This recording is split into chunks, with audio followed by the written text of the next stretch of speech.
नमस्कार, मैं आरवी सिंह यादव और आप देख रहे हैं मेरा YouTube channel RV Singh Yadav editor.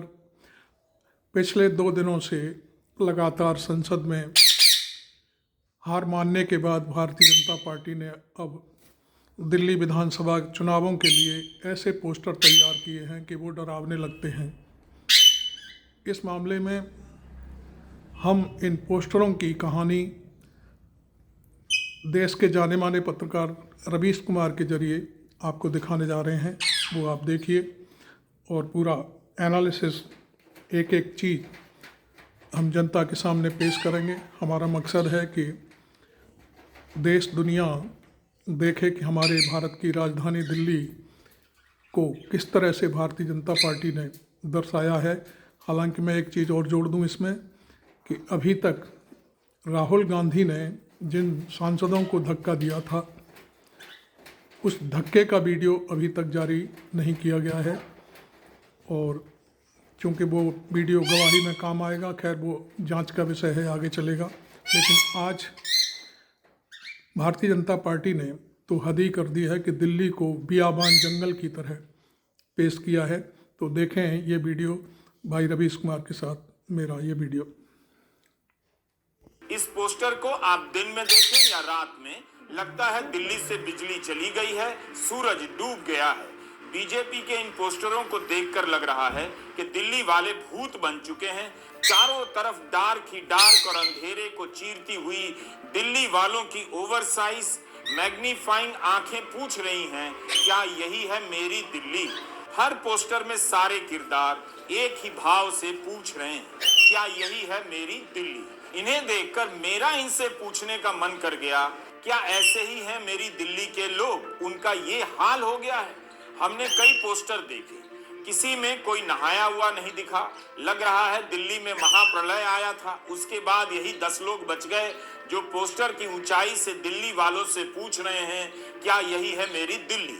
इनके चेहरे पर कार्बन के तत्व जम गए हैं। प्रतीत होता है, यानी इट सीम्स होता है कि यहाँ की हवा में कार्बन गण अब उतरकर इनके चेहरों पर जम गए हैं या इनके चेहरों से ही फ्लाइट लेकर दिल्ली की हवा में राउंड लगा रहे हैं। बीजेपी ने लगता है अपने चुनावी पोस्टरों को कोलतार के ड्रम में डुबोकर निकाला है। बीजेपी भूल गई कि दिल्ली भारत की राजधानी है। इस नाते ऐसी दिल्ली का दाग उनके कार्यकाल पर भी आ सकता है जो 10 साल से इस देश के प्रधानमंत्री हैं। उस देश की राजधानी की अगर ये हालत हो चुकी है तो अभी सारे नागरिकों के लिए आज ही अलार्म बजा देना चाहिए ताकि शाम तक या 3-4 घंटे के भीतर सारे लोग दिल्ली छोड़कर चले जाएं। 10 साल तक दिल्ली में अधिकार किसके पास रहेगा, इसे लेकर लड़ाई चलती रही। आप सबने देखा होगा, दिल्ली सरकार के समानांतर एलजी की सरकार को स्थापित कर दिया गया, संसद से कानून बनाया गया और अब दिल्ली ऐसी हो गई है। यह सही है कि राजधानी की आबो हवा बेहद खराब हो चुकी है। इसकी हवा सांस लेने लायक नहीं रही। एक जमाना था जब राजधानी के लोगों का अपना स्वैग हुआ करता था, अंदाज कि हम कैपिटल में रहते हैं। लेकिन क्या ये उस कैपिटल का ऐसा हाल कर दिया गया है? क्या आप सैलरी दे पा रहे टाइम पे? वेंडर्स को पेमेंट? कैपिटल का ऐसा हाल कर दिया गया है। बीजेपी के पोस्टरों को देखकर लगता है इस शहर में राख के अलावा अब कुछ भी नहीं बचा है। राख ही लोगों के घर पर जम गई है। ये पोस्टर उस राजधानी का काल्पनिक खाका खींच रहे हैं जिसका पतन हो गया है। लेकिन यह राजधानी केवल केजरीवाल की तो नहीं है, मोदी की भी है। बीजेपी अक्सर कहती है विदेश में जाकर भारत की आलोचना ना करें, लेकिन बताइए, भारत आने वाले ज्यादातर विदेशी दिल्ली आते हैं। उन्हें एयरपोर्ट से निकलते ही इस तरह के पोस्टर दिखने लग जाएं तो क्या वे उल्टे पांव दिल्ली से भाग नहीं जाएंगे? दिल्ली में जब ऐसी छवि बनेगी तो दुनिया में इसकी क्या छवि रह जाएगी? इन पोस्टरों का रंग ऐसा है कि देखते ही आंखों में अंधेरा छा जाए, चमचमाती मेट्रो से पहले ही चढ़ने वाला गिर जाए। हेलमेट पहनना यह व्यक्ति दिल्ली का ही है या किसी थिएटर कंपनी का?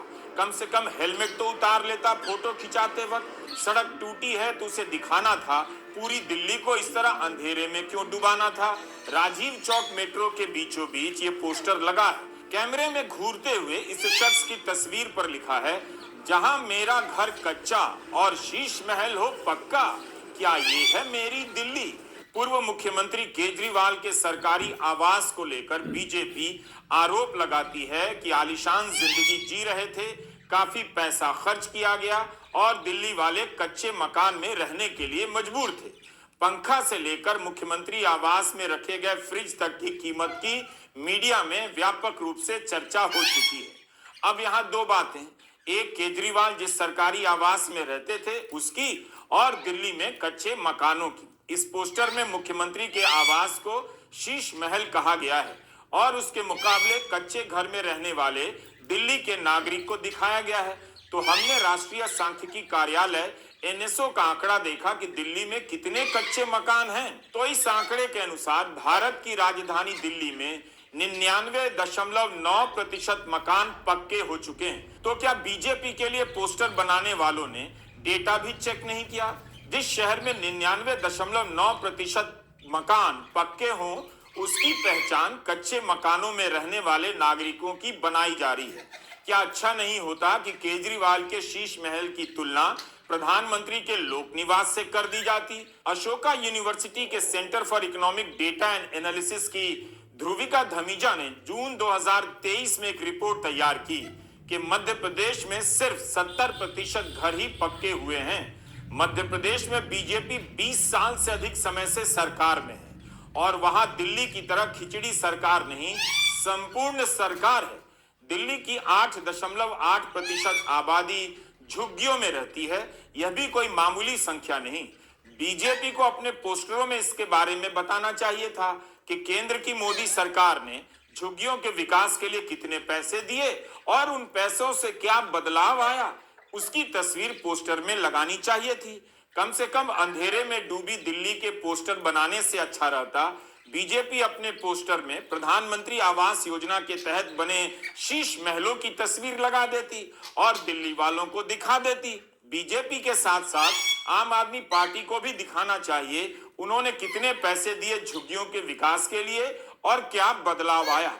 हर पोस्टर पर दिल्ली में बीजेपी के लगाए गए हैं, उनमें अलग अलग विषय लिए गए हैं, उनके बारे में अलग से ही तथ्यों की जांच होनी चाहिए। जैसे बीजेपी ने आयुष्मान योजना को लेकर अंधेरे में डूबे हुए पोस्टर लगाए हैं। इस पर लिखा है, जहां मेरे हक का आयुष्मान कार्ड ना बने, इसे देखकर लगेगा कि दिल्ली में आम लोगों को बीमा नहीं, मुफ्त इलाज की सुविधा नहीं, केवल मोदी सरकार बीमा देती है, जिसे केजरीवाल और अब आतिशी सरकार ने बनने नहीं दिया।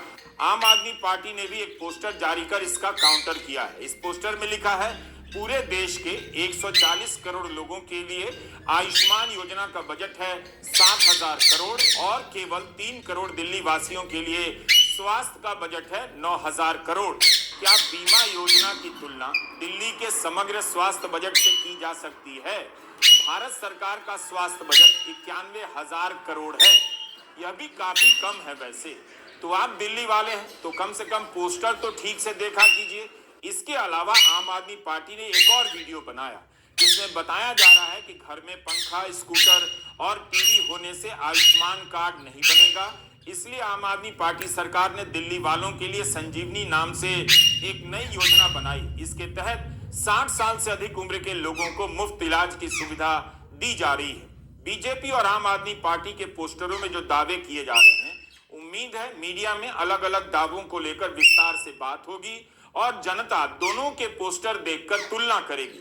आदर्श स्थिति में यही होना चाहिए, लेकिन गोदी मीडिया के दौर में आप उम्मीद ही क्यों करते हैं? लेकिन बीजेपी ने इस तरह की थीम का चुनाव क्यों किया, वही बेहतर बता सकती है। अगर उसे वाकई आज की दिल्ली इस तरह से दिखाई देने लगी है, जहां लोग नाले का पानी पी रहे हैं, जहरीली हवा में सांस ले रहे हैं और सड़कें टूट गई हैं, तब तो ये बहुत भयावह है। बीजेपी के कार्यकर्ताओं को भी दिल्ली छोड़कर तुरंत भाग जाना चाहिए। कुछ समय की तो बात है, जब इस दिल्ली में G20 हुआ तब क्या दिल्ली का ऐसा हाल नहीं था? उस समय तो एक दूसरी दिल्ली दुनिया को दिखाई जा रही थी। तो क्या राजनीतिक दलों के पास कई सारी दिल्ली है? मौके के हिसाब से एक दिल्ली दिखाई तो दूसरे मौके के हिसाब से दूसरी दिल्ली। दिल्ली ना लगता है साड़ी हो गई है। साड़ी की दुकान में जैसे एक साड़ी के बाद दूसरी तीसरी साड़ी दिखाने लग जाते हैं, ये लीजिए, ये नहीं तो ये लीजिए। आखिर चमकदार पोस्टर बनाने वाली बीजेपी ने अंधेरे में डूबी दिल्ली को अपने प्रचार का थीम क्यों उतारा, वही बेहतर जानती है। अगर यही लोग पूछने लग जाएं कि क्या यही है मेरा रुपया, क्या यही है महंगाई से मेरी लड़ाई, क्या यही है मेरे रोजगार की हालत, बीजेपी को समझना चाहिए कि दिल्ली की आलोचना के कुछ छींटे उस पर भी आते हैं, केंद्र की सरकार और एलजी पर भी आते हैं। प्रधानमंत्री मोदी ट्वीट कर रहे हैं कि हर कोई ध्यान लगाए, इससे शांति और सद्भाव आएगा। लेकिन उनकी पार्टी के पोस्टर देखकर पूछने का मन कर रहा है, सर दिल्ली में कोई जगह बता दीजिए जहां हम ध्यान लगाएं। पोस्टर देखकर आंख बंद करते ही राख में सने ये डरावने से चेहरे सामने आ जाते हैं। चुनाव के समय राजनीतिक दल अपना तरीका चुनते हैं, किस तरह से अपने मुद्दों को जनता के बीच ले जाएंगे, ये उनका अधिकार है। अंधेरा वैसे है, और वो अंधेरा कहां दिखाई देता है? चुनाव आयोग से जुड़ी खबरों में। यह खबर बेहद गंभीर है जो बताने जा रहा हूं। स्क्रोल में आज अरविंद गुणाशेखर की एक रिपोर्ट छपी है। केंद्र सरकार ने चुनाव आयोग से संबंधित नियमों को बदल दिया है। यह बदलाव कब किया गया? जब हाईकोर्ट ने चुनाव आयोग को आदेश दिया कि याचिकाकर्ता को सारे दस्तावेज सौंप दीजिए। 9 दिसंबर को पंजाब एंड हरियाणा हाईकोर्ट ने चुनाव आयोग को निर्देश दिया कि मतदान केंद्र पर लगे सुरक्षा कैमरे का फुटेज, वीडियोग्राफी और मतदान से संबंधित दस्तावेजों को सौंप दिया जाए। वकील महमूद प्राचा ने हरियाणा चुनाव को लेकर याचिका दायर की थी। कोर्ट के आदेश के बाद केंद्र सरकार ने चुपचाप नियम ही बदल दिए। अब नियम यह हो गया है कि चुनाव से संबंधित कोई भी पेपर पब्लिक को जांचने के लिए नहीं दिया जाएगा। पहले 1961 के कंडक्ट ऑफ इलेक्शन रूल के 93(2)(a) के तहत चुनाव से संबंधित सारे कागजात पब्लिक की जांच के लिए उपलब्ध होने चाहिए थे। अब से यह होगा कि इलेक्शन कंडक्ट रूल्स में जिन दस्तावेजों का जिक्र होगा उन्हीं को जनता के हवाले किया जाएगा। आपको याद है मुख्य चुनाव आयुक्त राजीव कुमार ने क्या कहा था? यही कहा था चुनाव आयोग का काम है हर चीज साफ साफ बता दे, जनता के बीच रख दे। अब देखिए क्या किया जा रहा है। हमारे 3 ही पिलर हैं। Number 1 disclosure, disclosure, disclosure. Anything we do in the commission and anything our district magistrates down the line in the election process do is based on 2 pillars. Disclosure, disclosure, disclose everything to the public, to the voter. Voter have right to know everything what we are doing, how we are doing. And therefore we end all our press conference, all our visits with the press conference so that you can ask those questions. Even including questions like credibility of the commission. Very openly you can ask. सुनने में यह बयान कितना धांसू लगता है, disclosure, disclosure, disclosure, लेकिन हो क्या रहा है? Closure, closure, closure. जो कहा जाता है कुछ समय बाद उसी का उल्टा किया जाता है। आखिर केंद्र सरकार क्यों चाहती है कि चुनाव आयोग अपने कागजात जनता को ना दे? जब पहले से यह नियम चला आ रहा था तब यह नियम क्यों बदला गया? भारत सरकार ने चुनाव से संबंधित नियमों में अब बदलाव क्यों किए? अब से सारे पेपर नहीं दिए जाएंगे, इन्हें सीमित रूप में दिया जाएगा। यह फैसला क्यों हुआ? अरविंद गुणाशेखर ने लिखा है कोर्ट भी अब आदेश नहीं दे पाएगा। चुनाव आयोग को लेकर तरह तरह से सवाल उठ रहे हैं। ऐसे में इस नियम के बदलने से संदेह और गहरा हो जाता है। क्या दिल्ली वालों को पता भी है कि अंधेरा कहीं और है, जिसके बारे में उन्हें पता नहीं कि क्या हो रहा है? कायदे से अब इस पोस्टर का थीम बदल देना चाहिए। इसमें ग्रे कलर में ढल चुके दिल्ली वालों को पूछना चाहिए, क्या यही है मेरा चुनाव आयोग जो पूरे पेपर नहीं दिखाता? आखिर लोकतंत्र को अंधेरे में क्यों रखा जा रहा है? क्यों नहीं सारे कागज पब्लिक को दिखाए जा रहे हैं? नागरिकता कानून के समय मोदी सरकार के समर्थक और नेता कहते थे कागज तो दिखाना पड़ेगा, लेकिन यहाँ तो सरकार ही नियम बदल रही है कि हम कागज नहीं दिखाएंगे। अरविंद गुणाशेखर ने चुनाव आयोग के अधिकारी से बात की है अपनी रिपोर्ट के लिए, जिसने उनसे कहा है कि हम कई दिनों से सीमित करने की योजना बना ही रहे थे, क्योंकि बहुत सारी आरटीआई आ रही थी, लोगों के आवेदन आने लगे थे, तरह तरह के दस्तावेज मांगने लगे थे, तो इससे दिक्कत हो गया। सवाल है कि क्या इस तरह की मांग पहले भी हुआ करती थी या अब बढ़ गई है, जब लोगों में चुनाव आयोग को लेकर अविश्वास बढ़ा है, जिसके बारे में सांसद भी राज्यसभा से लेकर लोकसभा में बोलने लगे हैं। You have the institution of the election commission. We know what the election commission does in this country. I wish there was a white paper on the functioning of the election commission. I hope that when somebody else comes to power, we have a white paper on how they have functioned. IT help desk. Hey, Sam, it's Tim. तो बेहद गंभीर मामला है। महमूद प्राचा ने संवैधानिक तरीके से याचिका दायर की, कोर्ट से निर्देश मांगा, कोर्ट ने चुनाव आयोग को निर्देश दिया दस्तावेज दे दीजिए, और अब उस नियम को ही बदल दिया गया। हरियाणा चुनाव का कौन सा सच सामने आ जाता जिसे रोकने के लिए बहुत से आवेदनों, रैंडम दस्तावेजों के मांगने का बहाना बनाया जा रहा है। याद रखना चाहिए, सूचना के अधिकार के आधार पर ही इलेक्टोरल बॉन्ड को सुप्रीम कोर्ट ने असंवैधानिक करार दिया था, क्योंकि इस बॉन्ड के कारण आप नहीं जान सकते थे कि कौन कितना पैसा किसे दे रहा है। न्यूज मिनट और न्यूज लॉन्ड्री ने ब्रोकन बैलेट्स नाम की एक सीरीज लॉन्च की है। पत्रकार सुमेधा मित्तल ने इस सीरीज में अभी तक 2 रिपोर्ट प्रकाशित की है। पहली रिपोर्ट में उन्होंने बताया है कि कैसे बीजेपी द्वारा जीती गई 3 लोकसभा सीटों पर चुनाव आयोग के नियमों का उल्लंघन हुआ और कई मतदाताओं के नाम गलत तरीके से हटाए गए। फर्रुखाबाद, मेरठ और चांदनी चौक से यह रिपोर्ट की गई है। फर्रुखाबाद में जहां 2500 वोटों से बीजेपी के उम्मीदवार की जीत हुई, वहां 32,000 नाम मतदाता सूची से हटा दिए गए। इस रिपोर्ट में कहा गया है कि जो समुदाय बीजेपी को कम वोट करते हैं, उनमें बड़े स्तर पर नियमों का उल्लंघन कर नाम हटाया गया। इन खबरों को हिंदी के अखबार और गोदी चैनल आप तक नहीं पहुंचने देंगे। इन सभी जिलों में हिंदी के अखबारों के अपने ब्यूरो हैं, अनुभवी और धाकड़ पत्रकार हैं, लेकिन उनके क्षेत्र के चुनाव में क्या हुआ, उसकी खबर न्यूज लॉन्ड्री की टीम लेने जाती है। आखिर इन बातों का पता लगाने के लिए हिंदी के अखबारों और गोदी चैनलों की तरफ से जिलों में तैनात पत्रकार क्यों नहीं प्रयास कर रहे हैं? आप कितना कुछ नहीं जानते हैं। असली अंधेरा यही है।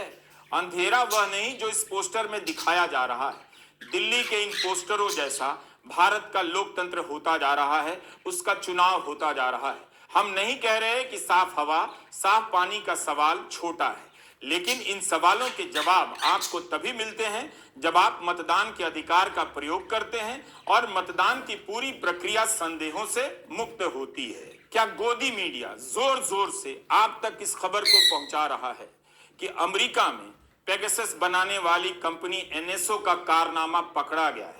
अदालत में उसका दोष साबित हुआ है कि पेगासस के जरिए व्हाट्सएप को हैक किया गया था, दूसरे के फोन में जासूसी की गई थी। इसी मामले में भारत में जांच नहीं हुई, अमेरिका में जांच हुई और वहां दोषी पकड़ा गया है।